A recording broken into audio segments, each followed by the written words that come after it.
traidores.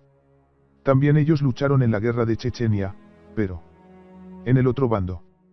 En la guerra, las personas no se vuelven ni mejores ni peores.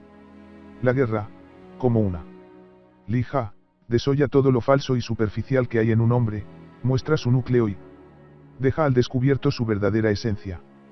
Si el núcleo es duro, lo endurecerá aún más. Y lo hará más resistente, un hombre así lo aguanta todo y no se vendrá nunca abajo. Pero si el núcleo está podrido, lo destruirá por completo, lo aplastará, le inyectará el veneno del miedo, un hombre así hará cualquier cosa con tal de salvar la vida. Extracto de la causa criminal, el 21 de noviembre de 1995 el soldado Rasoka M. Limonchenko desertó de sus posiciones de combate en la región de Orejovo de la República Chechena.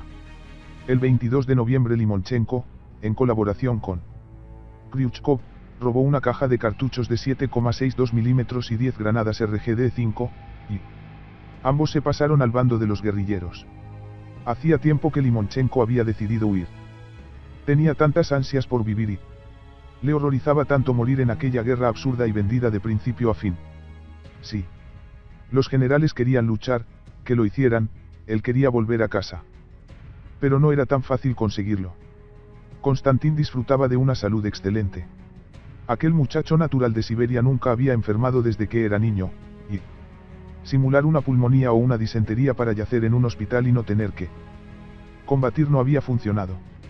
Evidentemente podía dispararse en un brazo o en una pierna, pero le asustaba el dolor y se quería demasiado como para decidirse a hacer algo así. Huir. Si le pillaban, lo meterían en la cárcel por desertor. Hacía poco, un jefe de la unidad política les había leído el Código Penal, haciendo especial hincapié en el artículo que hablaba de ello. Además, ¿a dónde iba a huir? Estaban rodeados de chechenos. Claro. Los chej. Como no se le había ocurrido antes. Tomó la decisión de pasarse al bando de los guerrilleros de forma inesperada.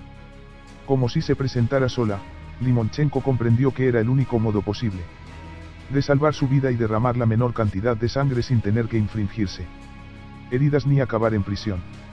Los chej eran fuertes, siempre ganaban, y cuando Chechenia consiguiera la independencia, estaría en otro país. Sabía que tendría que mancharse las manos de sangre, pero tampoco era tan terrible, sería sangre de otra persona, y no suya. Esa misma noche Limonchenko y Kryuchkov, un tipo que también se consideraba demasiado joven para morir, cogieron una caja de cartuchos y, cruzando de un salto el parapeto de una trinchera defensiva, partieron en dirección a Stariachkoy. Extracto de la causa criminal, en agosto de 1996, durante el interrogatorio al militar Vladimir Denisov, que había logrado huir de su cautiverio, se obtuvo la información de que en la escuela de Stariachkoy donde lo tenían preso había entre los vigilantes dos militares de las tropas del Ministerio del Interior. Uno de ellos había cambiado su nombre de Konstantin por el de Kazbek, en ocasiones se dirigían a él con el nombre de Limón, y el otro se llamaba Ruslan. Ambos se habían convertido voluntariamente al Islam. Testimonio del soldado raso Roman Makarov, antiguo prisionero de guerra. Sí, conozco a Limonchenko y a Kryuchkov. Nos vimos por primera vez en Stariachkoy, en el refugio donde me tenían preso. También ellos eran prisioneros, pero más tarde, creo que en febrero, se convirtieron al Islam. Limón estaba furioso. Los chej no le habían recibido como él esperaba, y al principio lo metieron en un zindán, un hoyo cavado en el suelo, junto a otros prisioneros de guerra y a albañiles rehenes. Pero más tarde los chechenos apreciaron su servilismo y lo sacaron de allí. Pronto separaron al infiel del resto de cautivos, dejaron que se aproximara a ellos y que abrazara el Islam. Incluso le entregaron una metralleta y le pusieron a vigilar a los prisioneros. De todos modos, los chechenos no se relacionaban con él como si fuera uno de los suyos, y Limón sabía que llegado el caso, lo entregarían sin miramientos a los rusos o lo pasarían por las armas. Entonces, con mucha sensatez, razonó lo siguiente: tenía que demostrarles a aquellos malditos chechenos que les podía ser de mucha utilidad, tenía que entrar en su círculo, convertirse en uno de ellos, dejar de ser Konstantin definitivamente y convertirse en Kazbek. cómo conseguirlo. Dirigirse a la primera línea de combate y demostrarles su lealtad con hechos. No, a eso no estaba dispuesto, para eso ya se habría quedado en el bando ruso. La primera línea de fuego era igual en todas partes. Además, su tarea de vigilante en la retaguardia le satisfacía por completo. Así pues, tenía que demostrar su heroísmo, allí, consolidar su posición cerca de ese tranquilo refugio, lejos de los tiroteos. Limón se puso manos a la obra. Eligió como primera víctima a un teniente coronel del FSB, el servicio de inteligencia ruso. No tenía nada personal contra él. Pero era el candidato ideal. Los chechenos odiaban con especial intensidad a los miembros del FSB. Al principio, atormentar a ese hombre no le causaba ningún placer y le golpeaba sin mostrar ningún interés, lo hacía porque era lo que tocaba. Pero después empezó a enfrascarse, a disfrutar de la sensación de sentirse amo y señor de otra vida. A partir de entonces, le pegó por puro placer, y para no lastimarse los dedos, se hizo un garrote con la madera de un árbol. Golpeaba al teniente coronel. Solo o acompañado por otros vigilantes, le daba puñetazos y patadas, y cuando les tocaba el turno a Isaiah Aslanbek, él lo sujetaba, y después volvía a comenzar. Cuando al fin el teniente coronel murió de una hemorragia cerebral, Limonchenko la tomó con otro miembro del FSB, un alférez. Extracto de la causa criminal. A mediados de marzo entregaron un arma a Limonchenko y le encargaron que vigilara a los prisioneros e impartiera justicia bajo su propio criterio. Limonchenko y un checheno llamado Isa golpeaban a un albañil de Saratov, que sufría un trastorno psíquico, hasta hacerlo caer inconsciente. Dar palizas a ese albañil desequilibrado era un puro deleite, era tan ridícula la manera que trataba de huir del garrote que tanto temía, y era tan divertido oírle chillar y ver cómo se cubría la cabeza con las manos cuando lo tiraba al suelo y le pateaba el estómago, que Limón se ponía de muy buen humor y no podía parar de reír cada vez que le pegaba. Aquel hombre se convirtió en su juguete favorito, y Limón pasaba largas horas atormentándole para matar el aburrimiento. Cuando el albañil tuvo la cabeza por completo hinchada, Isa le prohibió que le pegara más, porque entonces dejaría de serles útil para el trabajo. Limón no tuvo más remedio que dejar en paz al albañil, aunque cuando Isa no le veía, de vez en cuando se daba el gusto de pegarle. Un poquito, no demasiado fuerte, solo un par de porrazos hasta tumbarlo al suelo. Aunque hacerlo ya no resultaba tan divertido. Testimonio del soldado raso Oleg Bastev, antiguo prisionero de guerra. Caí preso en diciembre del 96. Cuando nos llevaron a Stariachkoy, Limonchenko y Kryuchkov ya estaban allí. Se pasaron al bando de los chechenos y se convirtieron al Islam. También a mí me ofrecieron que me convirtiera, pero me negué. Como represalia, los chechenos dejaron de darme de comer y tuve que alimentarme de hierbajos y ortigas. Pero conseguí sobrevivir. ¿Qué aspecto tenía Limonchenko? Robusto, 1,80 de altura, fuerte como un toro. Nunca me pegó, quizá porque ambos éramos reclutas. De hecho, los reclutas éramos los que menos recibíamos entre el resto de prisioneros, contractnik, oficiales y civiles. Pero los más jóvenes eran los que se morían antes. Aunque quienes peor lo tenían eran los contractnik, a estos les daban unas palizas brutales, porque decían que habían venido a matar solo por dinero. Estuve cautivo durante 9 meses, y en ese tiempo Limonchenko y Kryuchkov fueron nuestros vigilantes. Aunque con cierta regularidad. Se marchaban a algún lugar, pero no sé a dónde. La misión a la que partían esos nuevos muyahidines con aspecto de rusos era ejecutar a los prisioneros.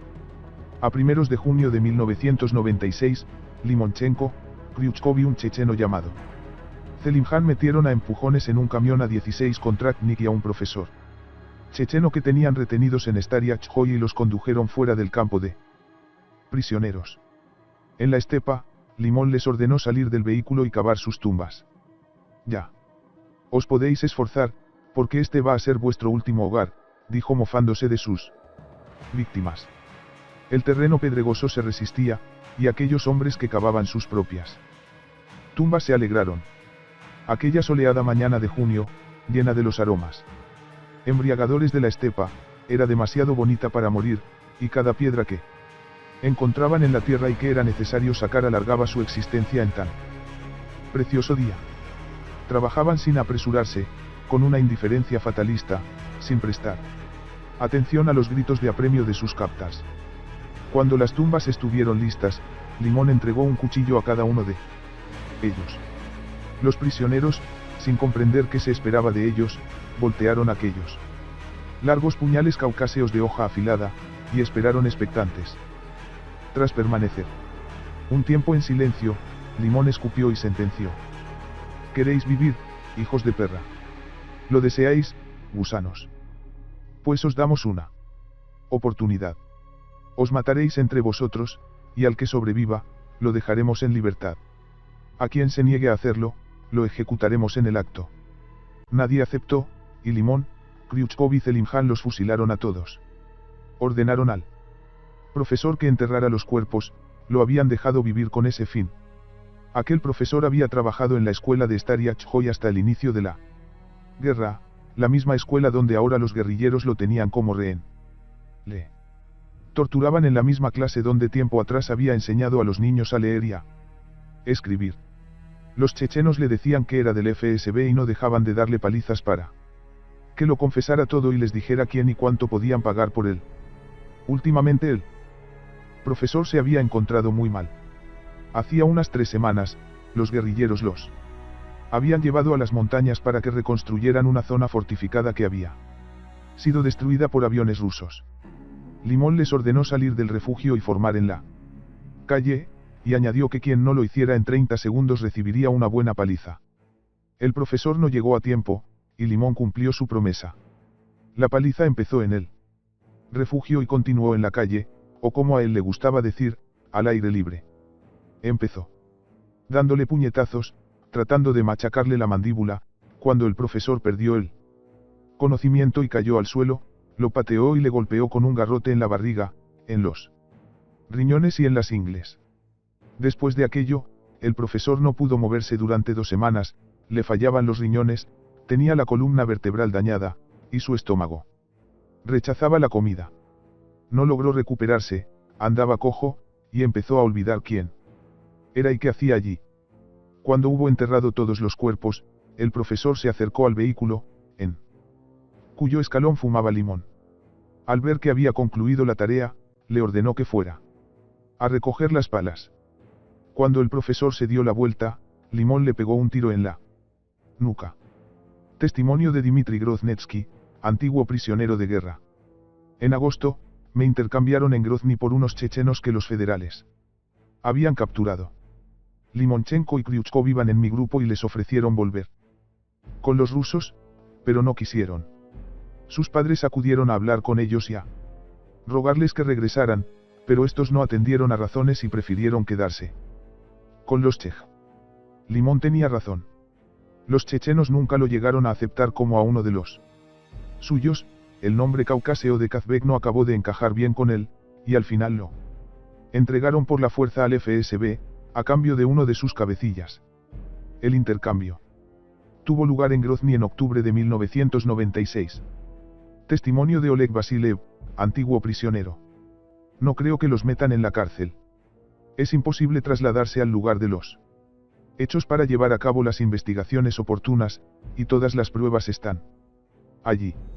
Además, Limonchenko ha encontrado un buen abogado al que paga muy bien. Me han llamado en varias ocasiones para testificar en este caso, pero hace tiempo. Unos 2 años. Desde entonces, ni una palabra. Por la extraña coincidencia de varias circunstancias, la causa criminal abierta por la Fiscalía Militar del Distrito de Moscú basándose en los artículos 338 párrafo 2. Deserción, y 226 párrafo 3, robo de munición, fue sobreseída por un decreto de amnistía promulgado por la Duma, y los soldados Limonchenko y Kryuchkov fueron puestos en libertad con la única prohibición de salir del país. Aunque dicho decreto establece en negro sobre blanco que la amnistía no se aplicará en ningún caso a los sujetos que estén acusados de robo de munición. No hemos logrado dar con el juez de instrucción que llevó este caso, o lo han destituido o lo han ascendido y trasladado a Moscú, pero el hecho es que no hay rastro de él. La causa, tras un lapso de 2 años, ha sido transferida a la Fiscalía Militar del Distrito del Cáucaso Norte. No hay comentarios.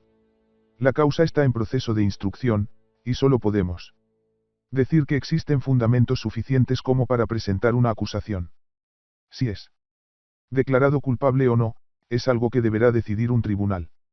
Esta es, a día de hoy, la posición de la Fiscalía Militar del Distrito del Cáucaso Norte. En interés de la instrucción del sumario, todos los apellidos han sido cambiados.